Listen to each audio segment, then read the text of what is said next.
So this is a video that I actually thought I wasn't going to be able to make. Way back in January, I had to deal with a power outage that lasted for several days. The battery in my phone only had about 10% power remaining, so I decided the best way to spend it would be to order a new car for the channel. I ended up pre-ordering the car in this video from a company that I'd never ordered from before called Karson Diecast. It wasn't set to ship out until May, but May came and went with no Bugatti. So I sent them an email asking about the shipping, but I never heard back.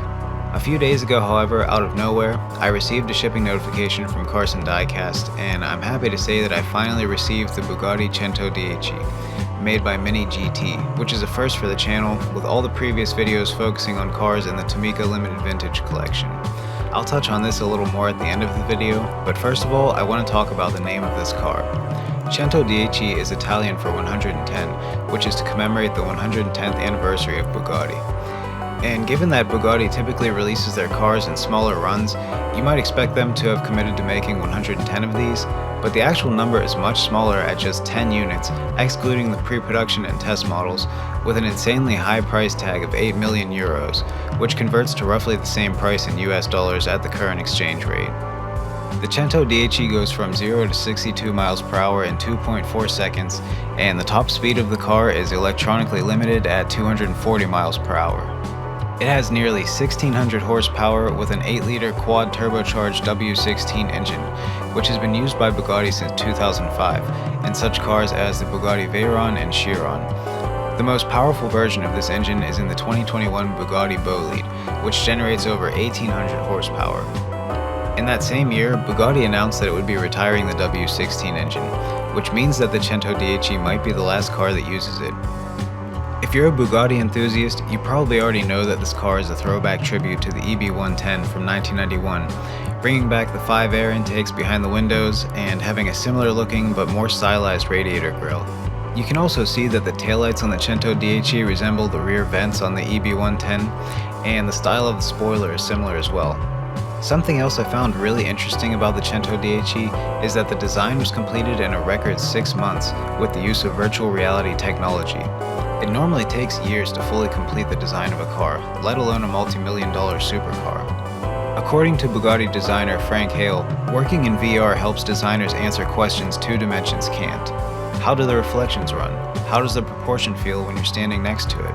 It's a lot more helpful than sitting at a screen in Nirvana. Back to what I was saying earlier though, up until this point, my collection has been exclusively Tomica, which sets the bar pretty high. Also, like I said before, this is my first car from minigt, and while it probably won't be my last, I can definitely say that there are several things that aren't quite up to par with Tomica. The first of which is the mobility factor. This might just be a problem with this specific car, but if we give it the scientific nudge test here, you can see that it barely moves. This is because the tires bump against the wheel wells, and this is a problem that I've not previously seen. Another thing which is minor but worth mentioning is that the underside of the minigt is just a flat metal plate, and the Tomica cars are the total opposite. Something else that I'm not exactly sure is a flaw, but I'm not sure how I feel about it. The mirrors are made out of this rubbery material, which is really unexpected and something I've never seen. I'm not sure if minigt does all their cars like this, but if they do, I would imagine the reason is so the mirrors don't break off, but I have to say they feel pretty fragile and I don't really feel comfortable touching them. And also, I would definitely worry about the rubber becoming brittle and crumbling over time. Despite these flaws, most of them are only noticeable when closely examining the car. If you were just looking at it without handling it, you might not be able to see much of a difference between this car and one made by Tomica. I was extremely impressed with the Bugatti logo on the front. With the naked eye, I couldn't tell if it clearly said Bugatti, but when you zoom in on the picture, you can see that it's there, smaller than a half grain of rice, maybe even smaller than a quarter grain of rice. It might be the smallest printed text that I've ever seen. And this might seem like a stupid thing to be impressed about, but I really am. I think it's pretty sweet. And also the detail of the interior is really nice, but the doors don't open so you can't fully appreciate it.